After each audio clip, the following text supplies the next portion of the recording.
Hi guys, नमस्कार. मी जान्हवी पाटील आणि स्वागत आहे माझ्या चॅनलवरती.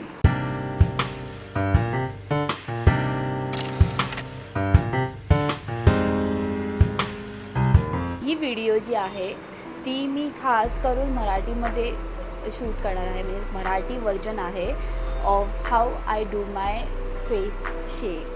सो मराठीमध्ये मी यासाठी करते आहे कारण की फेस शेविंग व्हिडिओज ऑलमोस्ट मतलब 100-200 तरी असतील आता यूट्यूबवरती. ऑलमोस्ट म्हणजे मी जेव्हा सर्च केलं फेस शेविंग व्हिडिओ तर मला एकतर इंग्लिशमध्ये किंवा हिंदीमध्ये, खूप कमी हिंदीमध्ये, बट स्टील इंग्लिश आणि हिंदीमध्ये हे व्हिडिओज बघायला भेटले. बट माझ्या रिजनल लँग्वेज म्हणजे मराठीमध्ये मला व्हिडिओज हे खूप असे कमी बघायला भेटले. सो मी विचार केला की ही जी फेस शेविंग व्हिडिओ आहे ही थोडंसं पर्सनल टच असावा, की समोरच्या माणसाला असं वाटायला हवं आहे, लाईक ट्रस्ट हवं आहे की हां, म्हणजे ही जे सांगते आहे ते मला बरोबर पटलं आहे आणि मी हे फॉलो करणार आहे. सो दॅट्स वाय मी ही व्हिडिओ जी आहे स्किन केअर टिप्सची आजची ती मी मराठीमध्ये बनवणार आहे. So yeah let's get into it. Face shaving start करायच्या आधी मला काही टिप्स तुम्हाला सांगायचे आहेत आणि काही मिथ्स जे आहेत अजूनही खूप बायकांच्या किंवा खूप लेडीजच्या, खूप गर्ल्सच्या मनात आहे की फेस शेविंगनी थिक हेअर येतात किंवा फेस शेविंगनी ग्रोथ खूप फास्ट होते, असं खूप गोष्टी आहेत. किंवा फेस शेविंगनी आपल्याला फेसवरती बॅक्टेरिया तयार होतो, त्यामुळे ॲक्ने येतं किंवा त्यामुळे पिंपल्स येतात. हे पहिली गोष्ट तर रॉंग आहे. मी फेस शेविंग गेल्या 4-5 वर्ष तरी करते आहे. Like when I was in 12th standard, मी 11th-12thला होती तेव्हापासून मी फेस शेविंग हा प्रकार स्टार्ट केला. ऑफकोर्स मी थ्रेडिंग करते, माझे आयब्रोज थ्रेडिंग करते मी. इवन कधी म्हणजे जर मला कधी बाहेर जायचं असेल किंवा कोणतरी मोठा फंक्शन असेल तर मला असं कधी फील होतं की मी अपर लिप्स वॅक्स करू, तर मी ते करते. बट खूप रेअर, म्हणजे म्हणाल तर 3 मंथ्समध्ये एकदा किंवा 4 मंथ्समध्ये एकदा. बट डेली रुटीनमध्ये आपण हा फेस वॅक्सिंग प्रकार कधीही इन्क्लूड नाही करायचा. ते पार्लरवाले आंटी आपल्याला खूप माइंड चेंज करायला बघतात. ते असे एकदम ॲटिट्यूड किंवा असं याच्यावाले लूक देतात की वॉट, तुम्ही फेस शेविंग करता, त्याच्यामुळे तुम्हाला हे ग्रोथ अँड ऑल येतं आहे. सो तुम्ही त्यांचं काही ऐकू नका, बिकॉज हे खरंच असं नाही आहे. आपल्याला फेस शेविंग केल्याने आपल्याला ना थिक हेअर येतात, ना फास्ट ग्रोथ होते. हे सगळं डिपेंड असतं आपल्या जेनेटिक्सवरती, आपल्या जीन्सवरती, की आपलं कसं ग्रोथ होईल, आपली हेअर ग्रोथ कशी असेल, आपली हेअर ग्रोथ कुठल्या टाईपची असेल. For example, I am a PCOD girly, मला PCOD आहे, पिरियड्सचा एक प्रकार आहे. सो त्याच्यात असं सिम्टम असतं की लाईक थिक हेअर येतात किंवा फास्ट ग्रोथ होते. आणि माझं कसं आहे, लहानपणापासून काय म्हणतात ना की माझ्या अंगावरती, म्हणजे हातापायावरती खूप केस येतात. मी खूप येतात मला, त्याला लव म्हणतात असं मराठीमध्ये. तर मी खूप केसाळू आहे. सो त्यामुळे काय होतं की मला नेहमी अप्पर लिप्स पण खूप असायचे लहानपणी. पण जेव्हा पण मी स्कूलमध्ये असताना ते थ्रेडिंग करायची अप्पर लिप्स वगैरे, तर तेव्हा पण खूप इन्स्टंटली यायचे. तेव्हा असं काही नव्हतं की मला 1 मंथ नंतर यायचे किंवा 2 महिन्यानंतर यायचे. मग तेव्हाही ग्रोथ विदिन 10 डेज मला परत तेवढंच यायचे जेवढे आधी होते. आणि थिक म्हणाल तर नाही, थिकनेस सेम टू सेम आहे माझा.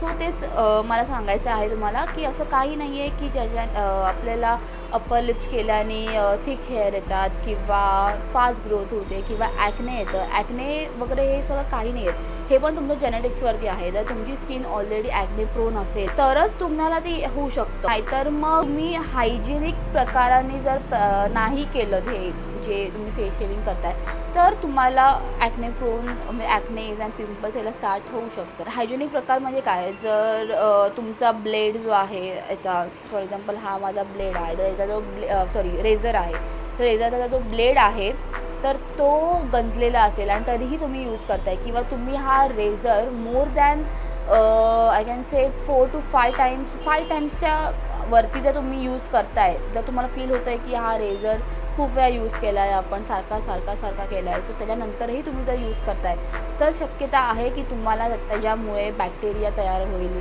आणि त्यामुळे तुम्हाला ॲक्ने किंवा पिंपल्स येतील. सो आपण आता स्टार्ट करूयात फेस शेविंग करायला. सो फर्स्ट ऑफ ऑल माझी स्किन टाईप तुम्हाला सांगते. मी ड्राय स्किन टाईप आहे. सो माझा स्किन खूप ड्राय असते. हे जे आता दिसतं आहे तुम्हाला ते ॲक्च्युली माझा ग्लो आहे टचवूड. आणि मी मॉइश्चरायझर लावलं आहे थोडा. सो दॅट्स वाय ऑइली तुम्हाला वाटते, बट ॲक्च्युअलमध्ये माझी स्किन ही ड्राय टाईप आहे, ड्राय स्किन टाईप आहे. सो ड्राय स्किनसाठी खूप म्हणजे मी जेव्हा आपण यूट्यूबवरती बघितलं, सर्च केलं की काय लावायला हवं आहे किंवा काय लावतात मुली युज्युअली, तर ते लोक ॲलोवेरा जेल लावतात. तर मी सांगते की जर तुमची स्किन ड्राय असेल, aloe vera gel is good to apply before shaving. But कधी जर तुमची स्किन ऑइली असेल, कॉम्बिनेशन स्किन असेल किंवा ॲक्ने प्रोन स्किन पण असेल, तर तुम्ही ॲलोवेरा जेल लावायचं before shaving as a base. पण तुम्ही जर ड्राय स्किन टाईप असाल माझ्यासारखं, तर तुम्हाला ॲलोवेरा जेल लावून चालणार नाही. मी हे ट्राय केलेलं खूप आधी ॲलोवेरा जेलवालं. पण काय असतं माहिती आहे का, ॲलोवेरा जेल जे आहे ना ते लगेच आपल्या ड्राय स्किनवरती लगेच सुकून जातं आणि मग त्या गोष्टीचा फायदाच नाही राहत. कारण की आपण जे लावतो ते कशासाठी लावतो, तर ते आपली ब्लेड जो आहे ते नीट ग्लाईड व्हायला हवं आहे म्हणून लावतो. आणि ॲलोवेरा जेल लगेच आपल्या स्किनवरती सुकून जातं. So it's no use. So जर तुम्ही ड्राय स्किन असाल तर तुम्हाला शेविंगच्या आधी एकतर फेस ऑइल लावायचं आहे किंवा फेस मॉइश्चरायझरचं एकदम थिक लेअर लावायचं आहे.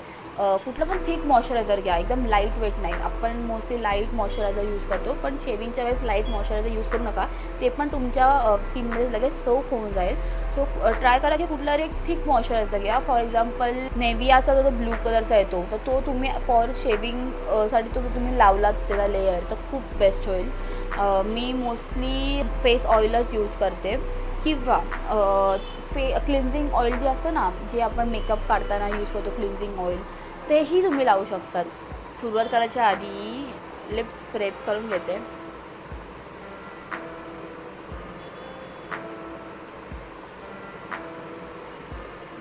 माय फेवरेट लिप बाम रोडचं. आता आपण लावूयात फेस ऑइल. सो मी फेस ऑइल जो आहे तो याचा यूज करते आहे, the body shop oils of life.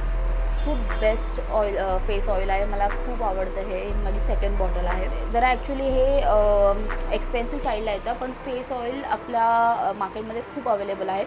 मी काही डिस्क्रिप्शन बॉक्समध्ये माझ्या लिंक करीन. इवन मी रेझर्स पण तुम्हाला काही ब्रँड सजेस्ट करते.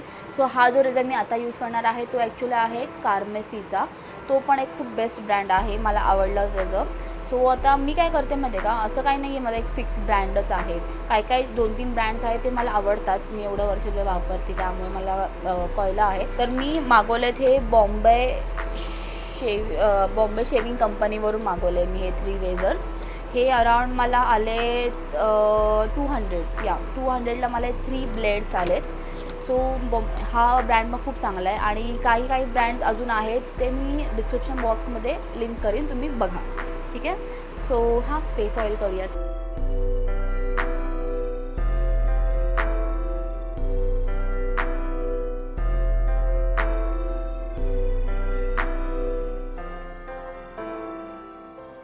स्टार्ट करूयात. पहिले असं फेस एकदम टाईट पकडायचा. फर्स्ट टिप आहे ती म्हणजे कधीही आपण अप्पर डायरेक्शनला हेअर ग्रोथच्या कधीही शेव नाही करायचा. दिस इज डाऊनवर्ड्स और दिस इज इनवर्ड्स. डाऊनवर्ड्स और इनवर्ड्स, बस हे 2च करायचं आहे. इथेही आपल्या चिक्स एरियाला पण असं एकतर आतल्या साईडला करायचं किंवा खालच्या साईडला करायचं. तेही अप्पर लिप्सच्या इथे पण असं खालच्या साईडला करायचं. वरतीही असं खालीच करायचं आणि इथे या एरियामध्ये पण खालीच करायचं.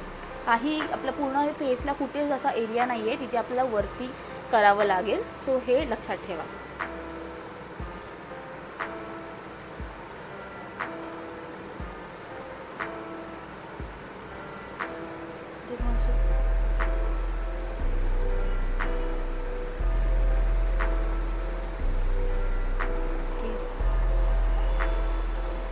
सो माझं झालं आहे आणि हा आता माझा लास्ट यूज होता रेझरचा.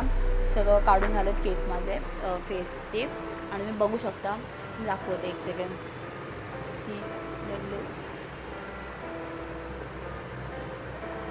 सो आपण मी ना इकडचं पण काढते. सो कसं करायचं, असं जसं आपली जी जॉ लाईन आहे ती थोडीशी डबल चिनसारखी करायची. आणि मग असं असं असं असं करायचं. आता मी काढलं आहे त्याच्यात मग दिसणार नाही, पण इथे असतात. सो असं करायचं आणि थोडं असं असं असं असं असं असं करायचं. सो हा माझा लास्ट यूज होता या रेझरचा, सो म्हणून मी टाकून देते. पण जेव्हा आपण रियूज करत असतो आपले रेझर्स जे पण आहेत, तर काय करायचं, जेव्हा आपलं यूज करून झालं त्यानंतर लगेच धुवायचं. एकदा डेटॉलने धुवायचं, हँडवॉश वगैरे जे पण असेल ते थोडंसं असं असं वरच्यावर लावून थोडंसं त्याच्याने पाण्याने धुवायचं आणि पुसायचं आणि मग ठेवायचं, स्टोअर करायचं. नाहीतर मग आपले जे आधीचे बॅक्टेरिया आहेत ते तसेच राहतात आपल्या रेझरवरती. सो ते करायचं. किंवा आपल्याला ते अल्कोहोल पॅड्स भेटतात बघा, आय थिंक याच्यामध्ये भेटतात. ते मी कधी यूज नाही केले, आय थिंक लाईक कधी याच्यासाठी यूज नाही केलं आहे. बट मी खूप रील्समध्ये बघितलं आहे की अल्कोहोल पॅड्स गर्ल्स घेतात आणि मग ते एक एक फाडायचं ज्या यूज झाल्यानंतर आणि त्या अल्कोहोल पॅडने ते पुसायचं. म्हणजे कसं एकदम सॅनिटाईज होऊन जातं आपला जो पण ब्लेड आहे तो. सो हे 2 आफ्टर शेविंग जे प्रोसेस आहेत ब्लेडसाठी, आपल्या रेझरसाठी आणि आपल्या फेससाठी आफ्टर शेविंगचं मी तुम्हाला आता सांगते. सो आफ्टर शेव आपली स्किन थोडीशी म्हणतात ना टिंगल टाईप फील होते, कारण की आपण बट रेझर फिरवला असतो आपल्या फेसवरती. सो हां, अजून एक टीप आहे की रेझर कधीही आपण जेव्हा केस काढतो आहे तर कधीही मोर दॅन 3 टाईम्स आपण सेम जागेवरून रेझर नाही फिरवायचा, बिकॉज त्याच्याने पण तुमची स्किन थोडी इरिटेट होऊ शकते. सो आफ्टर शेव मी हा जो आईस रोलर आहे, एक सेकंड, आईस रोलर मी फिरवते माझ्या फेसवरती आफ्टर शेव, कारण की स्किन थोडीशी इरिटेट फील होते, थोडीशी अशी लाल रेडनेस येतो. सो त्याच्या जरा आपले जे पोर्स आहे ते थोडं कूल डाऊन करायला, थोडं ते इरिटेट स्किन झाली आहे ती थोडीशी काम डाऊन करायला मी आईस फिरवते. आणि मी तुम्हाला हे आईस रोलर सजेस्ट करीन, तुम्ही रोज हे असं करायला हवं आहे आणि आफ्टर शेव तर करायलाच पाहिजे. आपली स्किन जी आहे ती थोडी सॉफ्ट सप्पल होते, मस्त मस्त असं. सो आपलं फेस शेविंग जे आहे ते कंप्लीट झालेलं आहे. सो आता आपण आफ्टर शेवचा प्रोसेस करूयात, स्किन केअर करूयात. सो काही टिप्स आहेत आफ्टर शेविंगचे. सो फर्स्ट ऑफ ऑल तर आपण आता फक्त आणि फक्त मॉइश्चरायझर यूज करणार आहोत, ते पण बिना काय त्यात असेल वगैरे टाईप. म्हणजे फॉर एक्झाम्पल खूप काय काय मॉइश्चरायझर असतात त्याच्यामध्ये काय काय केमिकल इन्ग्रेडियंट्स असतात. फॉर एक्झाम्पल नासिनामाइड असेल किंवा AHA BHA जे पण असतं सगळं काय, सॅलिसिलिक ॲसिड किंवा ग्लायकॉलिक ॲसिड अँड ऑल. सो असं अवॉइड करा असे मॉइश्चरायझर्स आणि एक क्लीन सॉफ्ट फक्त जे मॉइश्चराईज करतं, जसं फॉर एक्झाम्पल हे जे नेव्हियाचं आहे ते बेस्ट आहे. म्हणजे मी हे यूज करते रोज, मॉइश्चराईज करते मी skin, that's enough for me. So this is one of my favourite moisturiser. After shaving तुम्ही फेसवरती ॲटलिस्ट आजचा दिवस तरी, म्हणजे ज्या दिवशी तुम्ही शेव करा तो त्याचा अख्खा दिवस तरी तुम्ही कुठलेही केमिकल रिॲक्शनवाले जे असतात आपले प्रोडक्ट्स, सिरम्स असेल किंवा एक्सफोलिएट असेल तर ते करायचं नाही.